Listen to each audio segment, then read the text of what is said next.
All right. So, Trump administration considering stimulus checks for taxpayers. A new live feed coming into our live now from Fox Studios. It takes us out to the Sunshine State of Florida. You're getting a live look there at Palm Beach International Airport as we are awaiting President Donald Trump to depart. We know he will be in Miami later this evening, slated to attend an event at 5 p.m. Eastern Time. The FII Priority, it's a summit of some type that's Saudi-backed where they discuss different political realms and different political entities. So, of course, if we are allowed a camera inside, you will get that. And of course, if we get a close-up shot of President Trump boarding the plane there, we'll provide that for you. Sometimes we get a press gaggle where he will speak with media entities before departing. So we'll make sure to keep a close eye on that. As we further discuss your top political headlines this morning, we're learning the White House could consider refund checks for taxpayers as part of the administration's push to cut federal spending. That comes as the new Department of Government Efficiency got some good news from a federal court. But as Doug Luzader reports from Washington this morning, continue.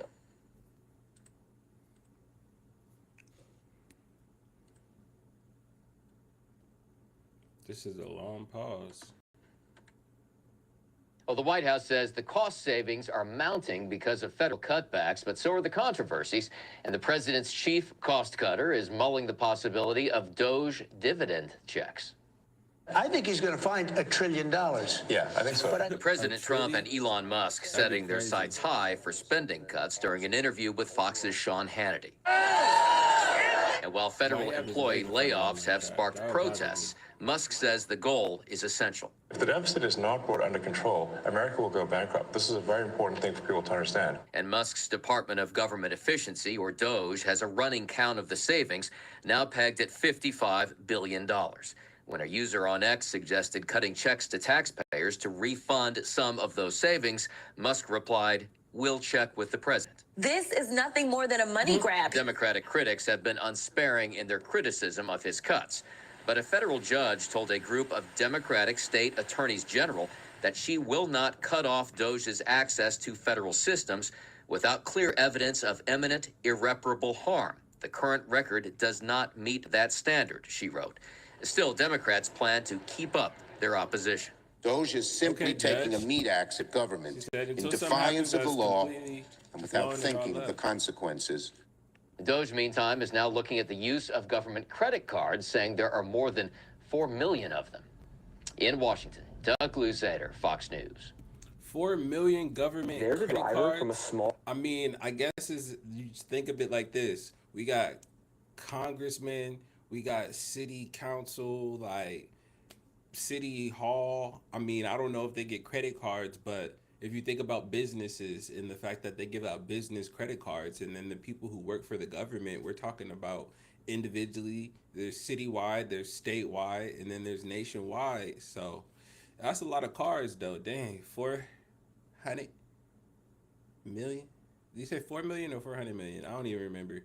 But regardless, it's still a lot, because even if they all just had $1 on it, that's over $4 million. And I'm sure that the credit cards got more than the dollar on them.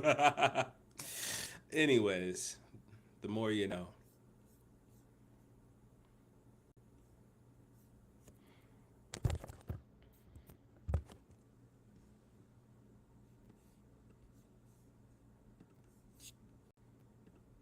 Oh, next up. Seems we're on the verge of the biggest money laundering scheme in history. Okay, thank you. Thank you. I now recognize the... Hold up. What is this quality? 720? That's all we got? Our government can only give us 720, guys. Gentleman from Texas, Mr. Cloud. Thank you, Madam Chair. For far too long, D.C. politicians have gotten away with measuring their personal value and worth by how much of other people's money they give away. And for far too long, they self-righteously have opined that this spending was for altruistic purposes given out of care and compassion. For far too long, they've been more concerned with looking like they cared than having enough care and concern to actually do the due diligence to ensure that the tax dollars were being used wisely and effectively. And for far too long, those of us who've worked to uncover waste, fraud, and abuse have had to deal with what amounts to an unconstitutional fourth branch of permanent bureaucracy that has too often worked to ignore, obfuscate, delay, and frustrate our efforts to bring transparency and oversight.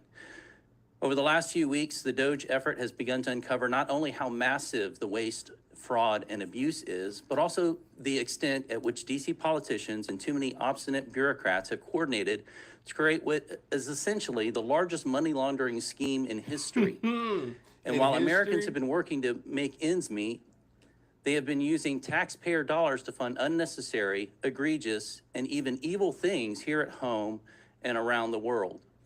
Thankfully, in DOGE, we have a president bringing the leadership needed and a focused effort, along with the talent, technology, tools, and transparency to this waste, fraud, and abuse. And to those who would stand opposed to this effort, I would just point out, while it's understandable to find waste, fraud, and abuse that has grown and metastasized in this government even over decades, certainly accelerated over the last few years, to continue to protect it is corruption. I want to thank the chair for beginning this war on waste on this side of I feel like that's a fair argument, because it's like, we're already uncovering so much fraud that's happening right in front of our faces. If you're sitting here telling us to hold off or to stop, it's like, why are you not letting us look further into the matter unless you're somehow related to it or doing the same thing? Like, I don't understand why it's such a big pushback on let us look. Is I understand when it comes to laying people off and straight terminating and getting rid of jobs, like, that's a big push. But to say let a team of people come in and look at the books, excuse me, I'm sorry. Any business that's on the up and up, if it's a credible and liable reason, why show the books unless you hiding something? Pennsylvania Avenue, in bringing together this committee. This effort is so important as we work to relieve the Americans, people of this burden of waste, fraud, and abuse. Mr. Talco, you mentioned in your written statement and talked about it in your statement at the beginning that this waste, fraud, and abuse is a national security threat. And certainly one of the challenges facing us that is a national security threat is our fiscal situation. And so we have got to find ways to find savings to the American people in order to bring confidence to the bond markets, to put our country on a fiscal footing, and to reverse the curse, so to speak, that we are placing on our children and our grandchildren. You mentioned a couple threats, though. You mentioned internal threats. You said that these cases involve government employees, individuals entrusted with administering benefits who, instead of using their positions to approve fraudulent claims, override security controls, or even sell sensitive claimant information for profit. Now, this is not every federal employee for sure, but within the context of people who are trying to give their best effort, we have an internal threat. But you also mentioned transnational fraud rings, terrorist organizations, nation states, North Korea, nuclear weapons programs funded by our tax dollars, China, Nigeria, Iran, Romania, Russia, not our friends necessarily, that are being funded by taxpayer dollars. Could you give us some examples of how this is happening? Yeah. So when you think about what happened during the pandemic, $1 trillion was stolen. 1 trillion. 70% of that money went overseas. And I can give you some examples. In a Western state, they had more people applying for unemployment insurance benefits than they had individuals over 18. The people that were stealing the money from Romania were using it to facilitate other fraud schemes that include fentanyl, that include doing things to impact our democracy. On the insider threat, right, the first thing you have to say, my dad was a public servant, is 99% of people that work in the public sector are honest, hardworking individuals. But there are some, and what you need is data and technology to root that out. There were examples during the pandemic. There were some examples even of last week where people got into the Medicaid system in a Western state and stole $50 million in less than 4 months. So you have to have these controls in place, right? These aren't individuals stealing, Mr. Cloud. These are organized criminal groups, both domestic and transnational. That, as you mentioned, taxpayers are being forced to fund the demise of our own country. Mr. Winston, I wanted to ask you, because there's a lot of talk about reconciliation right now. You mentioned Medicaid and what could be done to bring a pretty substantial amount of savings, and this is without affecting those who truly need Medicaid and for what the purpose of the program was extended for. Now, The gentleman's time has expired. hopefully, Whoa, just a second. They said they're gonna find $1 trillion. $1 trillion?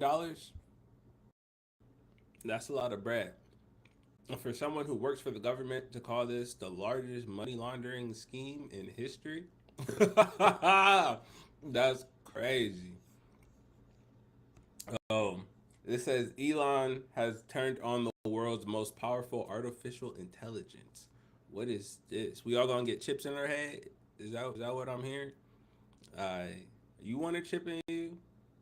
What was that? The Neuralink he had before? Let's see what this is talking about. India is coming soon, while Tesla builds an electric truck stop and hits back at cable cutters.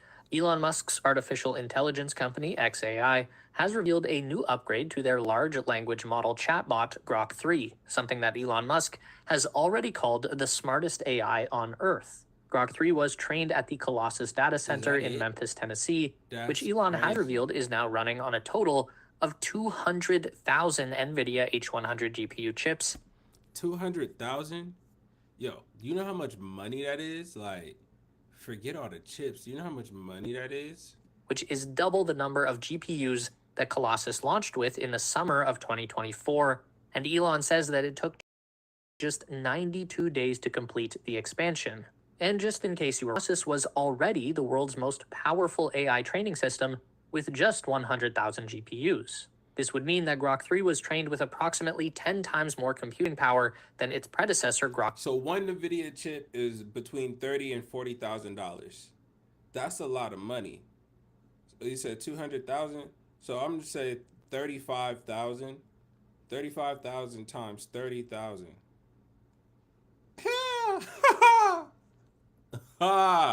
That's crazy. And that's just, hopefully they gave him a bulk discount. 2, which is already a very high-performing language model. Using the Colossus infrastructure, xAI was able to bring Grok 3 online in just 19 days, a process that would traditionally have been 4 to 6 months of training at any comparable option. And Elon is stressing that Grok 3 is still very much in development. The training process is ongoing. What has been released so far is a beta test that is limited to X.com Premium Plus. Dog, he spent $7 billion on chips. Subscribers.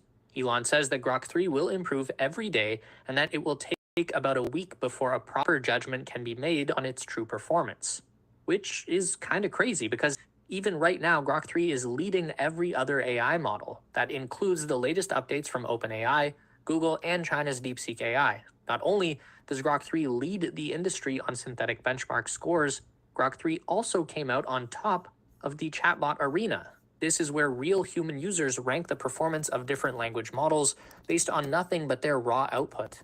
xAI added Grok 3 to the chatbot arena under the pseudonym Chocolate, so none of the early real-world testers knew what this model was or who made it, but they did rank Grok 3 as the highest performer in every single category in the chatbot arena, trailed by Google's Gemini in second position and OpenAI's ChatGPT in third. Beyond just the traditional chatbot function, Grok 3 introduces 2 new features, Deep Search and Think. Deep Research is new to the world of AI. We just saw this feature released by both OpenAI and Perplexity, and it falls into this new category of agent AI. So instead of a traditional language model, which is basically just trying to predict what you want to hear based on your prompt, a deep research agent will perform multiple web searches, compile dozens of sources, and then generate a detailed report with citations.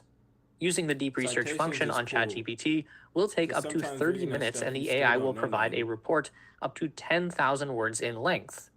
Grok 3 is not at that level yet in this particular category, but that could be one of the things xAI is still working on. The Think feature in Grok 3 unlocks a reasoning model, another big trend in current AI systems, and this basically forces So the he's trying chatbot to to do some think big through its brain response in the I mean, it same makes way as a sense. person. It will consider multiple possibilities, it will fact-check potential. I mean, we're talking about a guy who launches rockets and stuff, so of course he would want to have formulas to get him outer space quicker and improve his already existing machines. So answers and verify information on its way to providing the best possible response.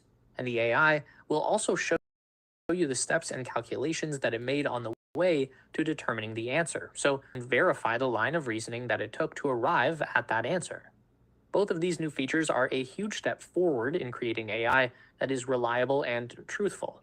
According to Musk, this remains the top priority for Grok. Elon said on a live stream, it's maximally truth-seeking even when that truth isn't politically correct. The only downside here is that the cost to use Grok 3 at its full potential is relatively high. A Premium Plus subscription price on X has risen to $40 per month. Standard Premium users are stuck with Grok 2 for the time being. Grok is also available as a standalone web app and on smartphones. In order to get the latest, most advanced features, you'll need to pay for the Super Grok tier, which is $30 a month. And more is coming soon. Within a few days, Grok 3 should be able to understand voice prompts in 8 languages. In about a month from now, the new API will be available for developers to build apps on the Grok 3 model. And by the third quarter this year, Grok will have multi-agent collaboration features, which basically means that Grok 3 can become your own personal digital assistant and perform a wide variety of tasks simultaneously and autonomously. Tesla's Gigafactory India is coming. No, for real this time, I promise. Tesla is now officially hiring in India, which gives us finally the clearest sign that it plans to enter the country. This comes just 5 days after Elon met with Indian Prime Minister Modi in Washington, D.C. Tesla has posted 14 job openings on its website, ranging from vehicle service, sales, and customer support to operations positions. Tesla has also reportedly selected sales showroom space in both New Delhi and Mumbai. It has been a long road for our Tesla fan friends in India. Elon has been teasing this move for a decade now, and we really do trust that this time is different purely because it's not just based on Elon's predictions anymore. With the help of our friends at Tesla Club India, we've got a full timeline to show you what Tesla has planned for India through the years. The earliest info from Elon was back in 2015, and it was a no, writing, auto import duties are prohibitively high, hoping for a special category for EVs. Most of our discussion was about batteries. But on the same day, Elon gave everyone a bit of hope by including this prediction. Given high local demand, a gigafactory in India would probably make sense in the long term. Then, suddenly, on the 1st of April 2016, Elon said Model 3 orders would open in several countries, including India, and that Tesla will include an India-wide supercharger network. The very next day, Elon made a specific note: "We are working on an exact date, but Tesla will be in India before Model 3 production starts." Note that the Model 3 started production in mid-2017, so nearly 8 years ago. As of today, Tesla is not yet in India. At the end of 2018, Elon was hoping for a partial presence in India, Africa, and South America by the end of next year, with broader expansion in 2020. Very specific, but again, did not happen. August 2019, Elon seems to have gotten another update from India saying, "I'm told import duties are extremely high, up to 100% even for electric cars. This would make our cars unaffordable." Under the same thread, Elon elaborates, "For other countries, we pay in part for the local factory by selling cars there ahead of time." Also gives a sense of demand. Current rules in India prevent that, but recent changes in sales tax give hope for future changes. In October 2020, Elon replied to the classic "when India" question with "next year for sure." 10 days later, he even specifies will release order configurator probably in January. In that very January of 2021, things looked promising. A news story is published with the headline, "Tesla is preparing for a robust entry into India, a multi-billion-dollar market." Elon replied, "As promised." June 2023, this one isn't a post on X. This is Elon on camera speaking to Indian reporters after a meeting with PM Modi, quote, saying, "I am planning to visit India next year. I am confident that Tesla will be in India, and we will do so as soon as humanly possible. I would like to thank PM Modi for his support, and hopefully we will be able to announce something in the future. It is quite likely there will be a significant investment in India." Jumping to April 2024, Elon mentions India on an X Spaces. It is now the most populous country in the world, and it should have EVs like every country. It's a natural progression to provide Tesla EVs in India. And that brings us to PM Modi and Elon meeting yet again last week, and now the jobs posting. So that's the journey. Will this year be the year? Let us know your thoughts in the comments below. As you'd expect, India represents a huge new market for Tesla, and we know that the country has begun relaxing its strict regulations on vehicle imports. Although India is famous for its three-wheeler segment, which already has a 57% EV market share, the four-wheeled passenger car segment also saw 5 million new cars hit the road, of which 100,000 were fully electric. EVs made up 2% of all passenger car sales, growing by 20% from last year. The EV market is a bit special in India as well, mostly thanks to its restricted access, with the local giant Tata Motors still counting for 60% of all electric vehicles. They're not trying to get no competition so, how well will Tesla do in India? Our guess is very, very well once it finally launches. What we're looking at here are plans for the world's first Tesla semi-charger station. Tesla's version of an electric truck stop coming soon to South Los Angeles County, California. Permits were recently filed for the addition of 12 charging stalls for Tesla's Class 8 semi-truck, South Hamilton Ave, near the city of Carson. The site will also feature a 1,600 square foot amenity building with a lounge, vending machines, and restrooms, and parking for staff. Given that the Tesla Semi-Factory is nearing completion and volume production is expected to begin this year, we will see a flood of Tesla semis hit the roads in North America.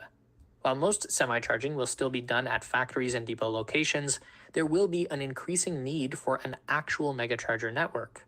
We haven't seen any concepts yet of what a semi-charger hub would look like, and there aren't too many examples out there to draw from. Perhaps the closest would be a European semi-truck charger player called Milence, which is expanding at a rapid pace. They are clearly distinguishable heavy-duty charging hubs with amenities are definitely something that can be learned from.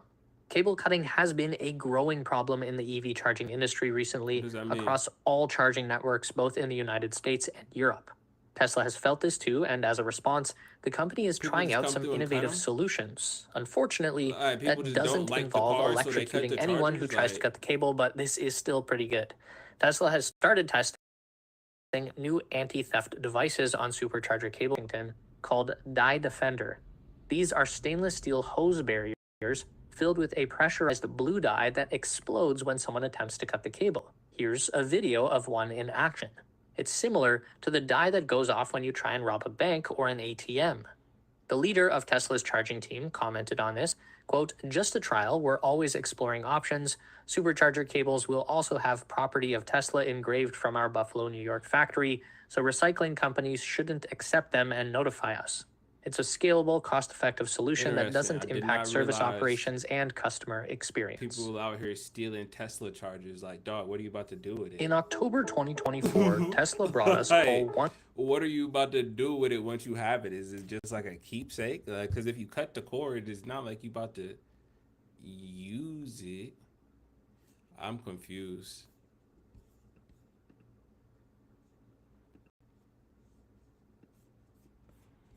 This guy is always comedy. I don't know if y'all be watching this. I'm gonna say this. I watch all acts and characters because they all funny to me. But he be chatting. He be chatting, and he got all the jokes. All of the jokes. Chainsaw. So it says, why they wanted Trump in jail. Watch out, Elon's got a chainsaw.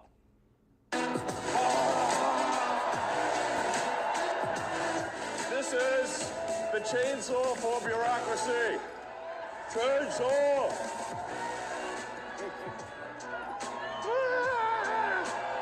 Such a child. And get ready, DC. You're next in line behind Canada. I think that we should govern District of Columbia. It's so important, the DC situation. I think that we should run it strong, run it with law and order, make it absolutely flawlessly beautiful. And I think we should take over Washington, DC, make it safe. DC got their first mayor in 1975. Before that, Congress controlled the Capitol. Now Trump wants it, which would make him the first mayor president ever. He wants to be the Unless mayor? Stephen Miller wants to be the Duke of Washington. Musk, satisfied with merely being tech support, And if Musk fails, so does America. You know, I grew up in South Africa, but my morality was informed by America. I read comic books, you know, I played Dungeons and Dragons, and I watched American TV shows, and it seemed like America cared about being the good guys, you know, about doing the right thing. And that's actually pretty unusual, by the way. And so I was like, yeah, you know, you want to be this good, you want to be on the side of good, you want to care about what's right.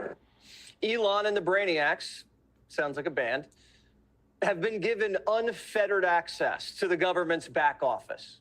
Doge is in God mode, and there isn't anywhere they won't go. We do want to look. I mean, we hope everything's fine with Fort Knox, but we're going to go to Fort Knox, the fabled Fort Knox, to make sure the gold is there. If the gold isn't there, we're going to be very upset. And Big Balls is going to Ukraine. It's also time to find out what happened with all the money, because he made the statement that half of it he doesn't know where it is, or something like that. And I'd like to find out all the money that we've been sending to Ukraine, where is it? Doge is sniffing around Ukraine, Fort Knox, the IRS, the Pentagon. I think it's pretty obvious now why they wanted Trump dead or in jail. And the CIA is on the clock for releasing files on JFK, RFK, and MLK. Yeah, I thought he already So get ready for some declassified March those. Madness. Stacey Abrams is about to get doged. Right after she lost her last election, she started a climate group with a bunch of other people. You know, if you're a Democrat, gotta have a climate charity. Just $100. Couldn't raise a penny. Then Biden comes in and voila, they donate $2 billion to this brand new group. What does Stacey Abrams know about the climate? She's an erotic thriller writer who lives outside of Atlanta. Has Stacey Abrams ever even gone hiking? The dry pan delivery. I don't know. She just doesn't strike me as a nature enthusiast. You can go hiking in Georgia. Did Stacey Abrams plant any trees with the money? Did she pick up any litter? Well, we can't find any evidence that this group did anything for the climate. Trump's guys are trying to claw back the cash, but that is a lot of money. And this is how the game works. Democrats launch 501c3s. Their friends in D.C. send them our money, and then they hire their cousins, pay all themselves fat salaries, and use the money to travel first class, of course, to climate summits and pay Al Gore to speak at their events. Everywhere you look in Washington are deals like this. Waste is pretty much everywhere. People ask, like, how can you find waste in DC? I'm like, look, it's like being in a room, and this target, the wall, the roofs, and the floor are all targets. So it's like, you're gonna close your eyes and go shoot in any direction. You can't miss, you know? Elon's showing up with a chainsaw and he's holding DC hostage to get your money back. That is kind of crazy. And Trump loves the idea. If you want to make money with social media marketing, watch this video. This is going to be the most important minute of your life. Social media marketing is still one of the best businesses to start. It's Elon Musk is proposing potentially giving money to Americans based on what Doge is finding.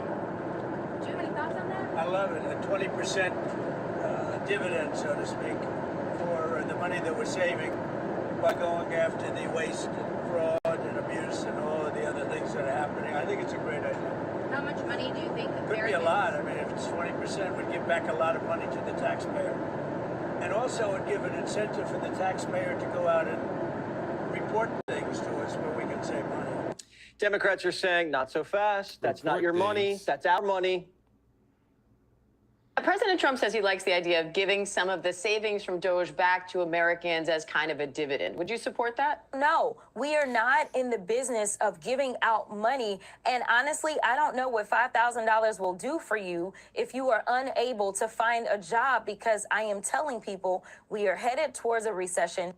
The Democrats saying $5,000 won't do anything for you are the same ones who said your house just burned down in Maui. Oh, here's $750. Crockett used to love checks. Crap for them daggone stimmy checks.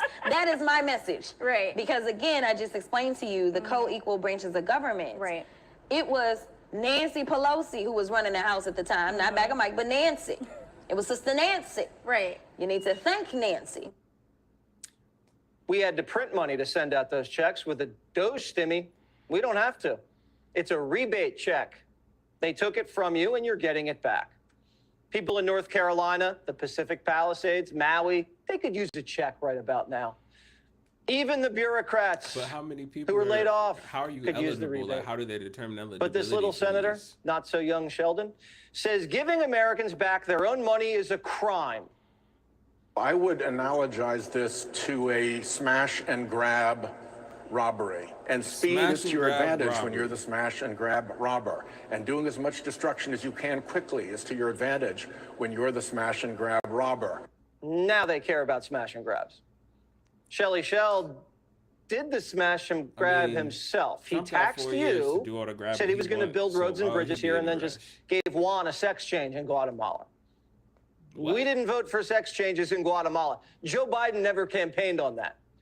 Congress sent COVID money to a school in California. They said, screw hand sanitizers and new laptops. They spent $400 grand renting out a Major League Baseball stadium for graduation. For social distancing, maybe, I don't know. There it is, That's crazy. Angel Stadium. These people don't care how hard you work to make that money. They'll just waste it like that. No respect. People ask me, what's the most surprising thing Who are that these you've people? encountered when you go They're to American D.C.? citizens, We're in dog. D.C. And I said, well, the most surprising thing is the scale of the expenditures and actually how easy it is to, when you add caring and competence where it was absent before, you can actually save billions of dollars, sometimes in an hour. They really lack empathy for the average taxpayer who's working hard, paying taxes, and then they say, oh, $1 million doesn't matter. I'm like, I think it matters a lot. The only thing Primetime's discovered where we said, okay, well, you know what? This Says a billionaire. probably had an impact, these Doge cuts so far. So far, there were longer lines to get into a few national parks. And the locksmith got laid off at Yosemite, and someone got locked in the bathroom. So it took him a while to get out. How do you get locked in the bathroom? Never mind. Americans are getting laid off all the time in the private sector. Mass layoffs. The Washington Post just laid off 4% of its workforce. Are fired writers being interviewed on 60 Minutes? No. Southwest Airlines just laid off 15% of its workforce. That's a lot of And that's people. like the one airline that hasn't crashed. What's the difference? Well, the left thinks government workers are more important than workers in the private sector. They believe government workers do more for the country, and the country couldn't survive without them. So this is a test, all right? If Doge kills America, I was wrong, and I'll admit it. But if next year America's still here, the left owes me an apology. We'll just add it to the list. I mean, being here and being good is two Their new different hoax things. is that now Musk is a Putin puppet. People like sometimes like to end this war. say like, Yeah. you know, I'm a bought asset of Putin. Yeah. I'm like, he can't afford me. Yeah. I think you're worth more than Russia. Think about it. You can't buy the richest man in the world, and that's what drives Democrats nuts. Can't buy him, can't shame him, can't cancel him. You can't debank him. And the world's richest man is teamed up with the world's most powerful man. Now Trump has the Secret Service. He should be in good shape. We hope, we pray. But Democrats are making things dangerous for Elon. The other day, a Tesla dealership was vandalized. Pam Bondi just launched Operation Whirlwind. And anyone slinging Tesla. threats at Elon will be held accountable. Chuck Schumer's already gotten letters from the Justice Department. There's nothing tyrannical going on here. And if there is, that's what we pay lawyers for. America's heartthrob, Stephen Miller, gave the press a civics lesson. Listen. It is true that many of the people in this room for 4 years failed to cover the fact that Joe Biden was mentally incompetent and was not running the country. It is also true that many people in this room who have used this talking point that Elon is not elected fail to understand how government works. So I'm glad for the opportunity for a brief civics lesson. A president is elected by the whole American people. He's the only official in the entire government that is elected by the entire nation. The whole will of democracy is imbued into the elected president.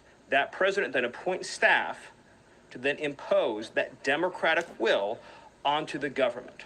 The threat to democracy, indeed the existential threat to democracy, is the unelected bureaucracy of lifetime tenured civil servants who believe they answer to no one. Trump can hire whoever he wants. It's not like Biden, who flew his son all over the world in a government jet and shook down foreign nationals for access. Elon has a nose for this. He's a computer science wizard, a turnaround artist, and he's pretty good with numbers. I'll tell you a lesson I learned at PayPal. You know who complained the loudest, and the quickest and the loudest and with the most amount of righteous indignation? The fraudsters. That's who complained first, loudest, and they would generally have this immense overreaction. That's how we knew they were the fraudsters. That's how we knew. It's a tell. Oh, there you have it. If you telling the truth, you don't overreact. You chill.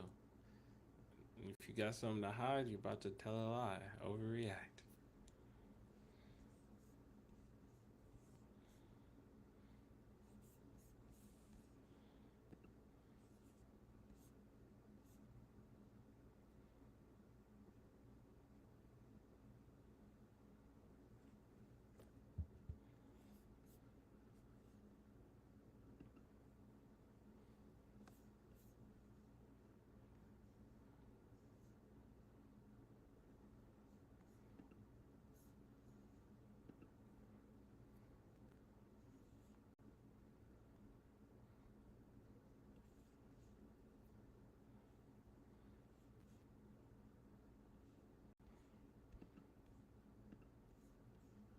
None of the guys popped their balloons, so she went ahead and popped them herself except for one guy, who turned her down for a surprising reason. Did she deserve this? I love the outfit, and you look very nice. It's just, I'm a little taller than you in heels, and that's it. It's just I'm a little taller in heels, that's all. Women. So how often do you wear makeup? I don't, actually. I only wear makeup, like, on events, parties, maybe to the club, but on a regular basis, I don't wear makeup at all. When you put makeup on, do you, like, layer a lot? Does it take you, like, hours to put makeup on, or does it take you, like, 10 minutes, 30 minutes? Like, how long? Typically, it takes about a couple hours, yes. Hey. And, obviously, makeup is a no for you, or? Yeah, I like, you know, I get off work, hey, boo, get ready. I'll be home in 30 minutes, let's go out. I don't want to wait in the parking lot for another hour, 2 hours for you to do your makeup, you know what I'm saying? So, yeah, that's a deal breaker for me. None of the guys popped their balloons, so she went ahead and popped them herself except for one guy, who turned her down for a surprising reason. Welcome in. What's your name? Hi, I'm Jocelyn. Jocelyn, how old are you? I'm 29. Okay, and what do you do? I don't think he was just like kind of confused. My God. Excuse me, can you play the Circle of Life from The Lion King? Yes. You gotta watch this video. The amount of fallen angels that came down with him have not multiplied. It's still the same number. So he has to be very intelligent and create a system by which he can multiply darkness. And so he doesn't have to attack every generation. He just needs to program. YNW Melly just saw his ex-girl. All of us will be in theological harmony after death.